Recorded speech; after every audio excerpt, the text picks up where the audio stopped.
ആ ആരോപണം മുഖ്യമന്ത്രിയുടെ ഓഫീസ് SITയുടെ മീതെ സ്പെഷ്യൽ ഇൻവെസ്റ്റിഗേഷൻ ടീമിന്റെ മീതെ അനാവശ്യമായി സമ്മർദ്ദം ചെലുത്തുന്നു. അവരുടെ സമ്മർദ്ദം എന്ന് പറയുന്നത് പ്രധാനപ്പെട്ട ആളുകളെ ചോദ്യം ചെയ്യുന്നില്ല, പ്രധാനപ്പെട്ട ആളുകളുടെ അറസ്റ്റിലേക്ക് നീങ്ങുന്നില്ല.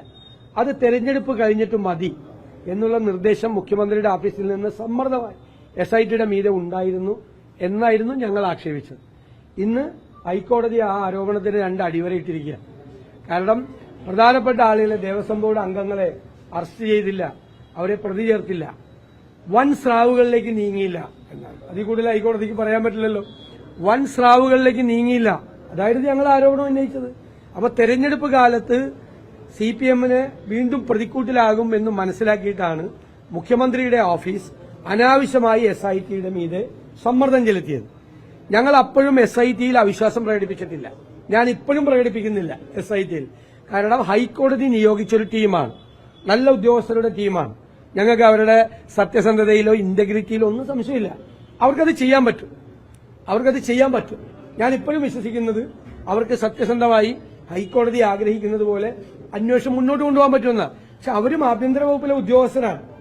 അതുകൊണ്ടാണ് ഈ മുഖ്യമന്ത്രിയുടെ ഓഫീസിൽ നിന്നുള്ള സമ്മർദ്ദം അവർക്ക് മീതെ ഉണ്ടായപ്പോൾ അവർക്കൊരു ബുദ്ധിമുട്ടുണ്ടായി. ഞാൻ അവരെ കൂടി സഹായിക്കുന്നതിന് വേണ്ടിയിട്ടാണ് ഞങ്ങൾ ആരോപണം ഉന്നയിച്ചത്.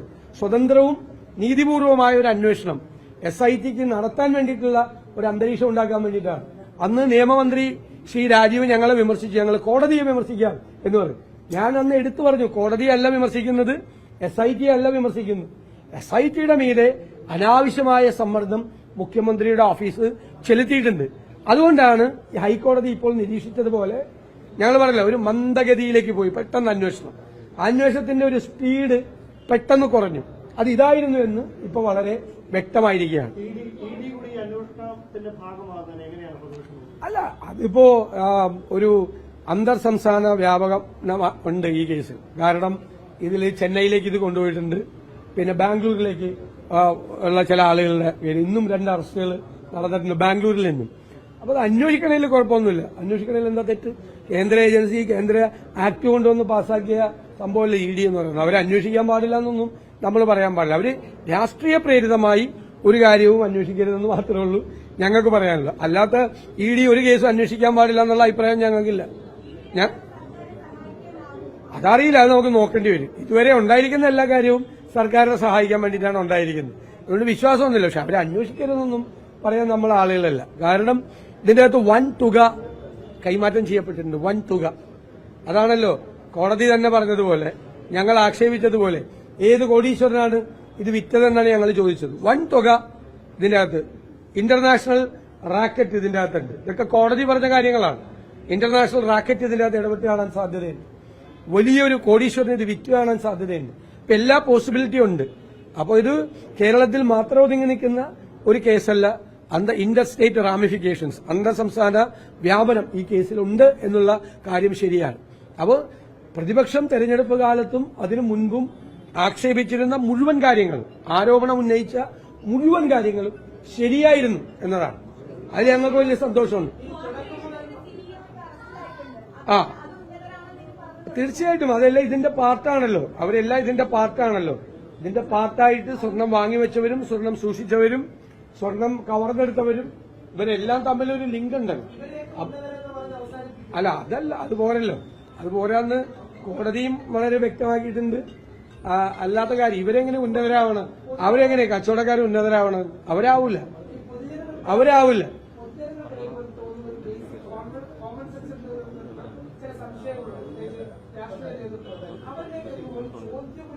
അല്ല, അതാണ് നമ്മൾ ഉന്നയിച്ച പ്രധാനപ്പെട്ട കാര്യമാണ്.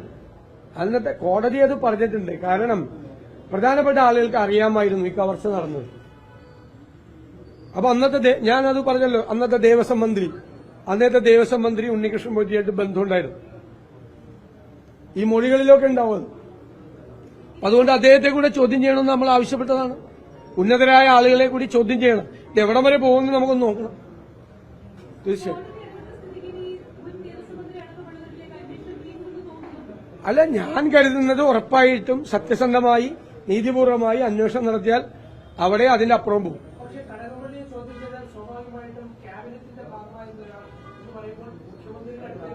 അല്ല, അത് നമുക്ക് നോക്കാം. നമുക്ക് അറിയാൻ പാടില്ലാത്ത കാര്യങ്ങൾ നമ്മൾ പറയണ്ടല്ലോ. അറിയാൻ പാടില്ലാത്ത കാര്യങ്ങൾ ഞങ്ങള് ഒരിക്കലും ഈ എന്താണ് ശൂന്യതയിലേക്ക് വെടിവെക്കാറില്ല. ഈ ശബരിമല സംഭവമായിട്ട് തുടക്കം മുതൽ ഇതുവരെ ഇന്നുവരെ പറഞ്ഞിരിക്കുന്ന ഏതെങ്കിലും കാര്യങ്ങൾക്ക് തെറ്റുപറ്റിയിരുന്നു. ആദ്യം ഞങ്ങളാണ് സംശയം പ്രകടിപ്പിച്ചത്. 1 മാസവും 9 ദിവസവും എന്തുകൊണ്ട് ഈ ദ്വാരപാലക ശില്പം ചെന്നൈയിലെത്താൻ വൈകി? ഞങ്ങളാണ് സംശയം പറഞ്ഞത്. ഇതിന്റെ വ്യാജ ഉണ്ടാക്കാൻ വേണ്ടിയിട്ടായിരിക്കും ഇത്രയും ദിവസം എടുത്തതെന്ന് സംശയം പറഞ്ഞു. ഒരാഴ്ചക്കകം കോടതി വിധി വന്നു. ഇത് ഒറിജിനൽ കൊണ്ടുപോയി കോടീശ്വരന് വിറ്റിട്ടുണ്ട്. അത് ഞങ്ങൾക്ക് കിട്ടുന്ന ചില ഇൻഫർമേഷനുകളുടെ പുറത്താണ് ഞങ്ങൾ സംസാരിച്ചിരുന്നത്. ഇപ്പോഴും എനിക്ക് കിട്ടിയ ഇൻഫർമേഷന്റെ പുറത്താണ് മുഖ്യമന്ത്രിയുടെ ഓഫീസിൽ നിന്നും വലിയ സമ്മർദ്ദം. ഈ തെരഞ്ഞെടുപ്പ് വരെ ഇത് നീട്ടിക്കൊണ്ടുപോകണം, തെരഞ്ഞെടുപ്പ് വരെ കുഴപ്പിക്കരുതെന്നുണ്ട്. വാസുവിന്റെ അറസ്റ്റിന് മുമ്പായി മുഖ്യമന്ത്രിയുടെ ഓഫീസിൽ നിന്നും SITയുടെ മീതെ സമ്മർദ്ദം ഉണ്ടായി. അന്ന് അവരതിന് വഴങ്ങിയില്ല. അപ്പൊ അവരെക്കുറിച്ച് ഞാൻ ഇപ്പോഴും പറഞ്ഞല്ലോ, SITയെ കുറിച്ച് ഒരു അവിശ്വാസം ഇപ്പോഴും പ്രകടിപ്പിക്കുന്നില്ല. കാരണം കോടതിയുടെ മേൽനോട്ടത്തിൽ നടക്കുന്ന അവരെ കൊണ്ട് അത് പറ്റും. നല്ല ഉദ്യോഗസ്ഥരുടെ ടീമാണ്, അവരെ കൊണ്ട് പറ്റും. അവരെ ബുദ്ധിമുട്ടിക്കായിരുന്നാൽ മതി.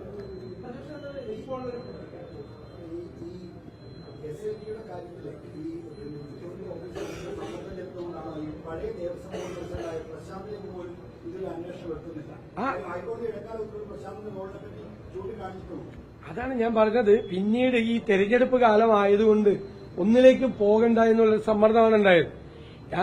ഈ ദേവസ്വം ബോർഡിനെ കുറിച്ച് കഴിഞ്ഞ ദേവസ്വം ബോർഡിനെ കുറിച്ച് എന്താ പറഞ്ഞിരിക്കുന്നത്? ഒരു കളവ് നടന്നു 2019.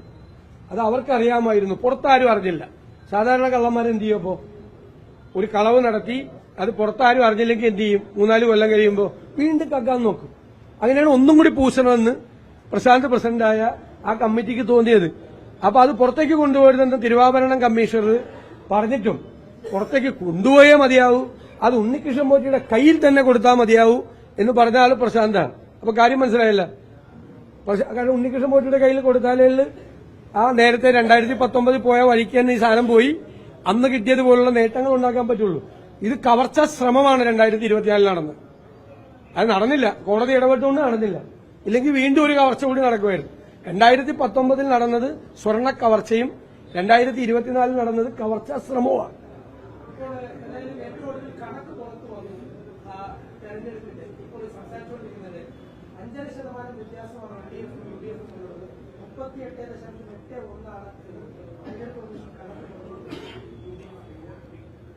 അല്ല, അത് പ്രാദേശിക തെരഞ്ഞെടുപ്പുകൾ സാധാരണ 30 വർഷത്തെ തെരഞ്ഞെടുപ്പുകൾ പരിശോധിച്ചാൽ UDFന് ഒരു മേൽക്കൈ കിട്ടുക എന്ന് പറയുന്നത് അത്ര എളുപ്പമുള്ളൊരു കാര്യമല്ല. സാധാരണ തദ്ദേശ സ്വയംഭരണ തെരഞ്ഞെടുപ്പുകൾ സംഘടനാപരമായ കാര്യങ്ങൾ കൊണ്ടും മറ്റു പ്രശ്നങ്ങൾ കൊണ്ടും ഇപ്പൊ ആ മേൽക്കൈ നമുക്ക് ഉണ്ടായിരിക്കുകയാണ്, നല്ല മേൽക്കൈ ഉണ്ടായിരിക്കുകയാണ്. അപ്പൊ ഇതൊരു 45%, 47%, 47ആണ് ഞങ്ങളുടെ ടാർഗറ്റ്. 45 മുതൽ 47% വരെയുള്ള വോട്ടിംഗിലേക്ക് നിയമസഭാ തെരഞ്ഞെടുപ്പിൽ കൊണ്ടുപോകും. അതാണ് ഞങ്ങളുടെ ടാർഗറ്റ്. 47ആണ്. അത് ഞാൻ നേരത്തെ പറഞ്ഞല്ലോ, അവരെ തോൽപ്പിക്കാൻ എളുപ്പമാണ്, പക്ഷെ തോറ്റെന്നവരെ ബോധ്യപ്പെടുത്താനാണ് ഏറ്റവും വലിയ പാട്. ഞാനത് പറഞ്ഞപ്പോൾ നിങ്ങൾ ചിരിച്ചില്ലേ? ഇപ്പോഴും മനസ്സിലായിട്ടില്ലല്ലോ തോറ്റത്. മനസ്സിലാകാഞ്ഞിട്ടല്ല, ഇത് പഴയ രീതിയാണ്. അത് ഈ താത്വികമായ വിശകലനം എത്ര ഭംഗിയായിട്ടാണ് ശ്രീനിവാസൻ പണ്ട് ശങ്കരാചാര്യനോട് അത് അവതരിപ്പിച്ചത്. ആ താത്വികമായ വിശകലനം എത്ര ദീർഘവീക്ഷണത്തോടു കൂടിയാ. എപ്പോഴും എനിക്ക് തോന്നി ശ്രീനിവാസനെ ഒന്ന് സെല്യൂട്ട് ചെയ്യണം. ഇപ്പോഴാണെങ്കിൽ അത് നിരോധിക്കപ്പെടും. കാരണം പാരഡി ഗാനം നിരോധിച്ചതുപോലെ അത് നിരോധിക്കപ്പെട്ടതിനെ ഉറപ്പായിട്ട്. ശരി.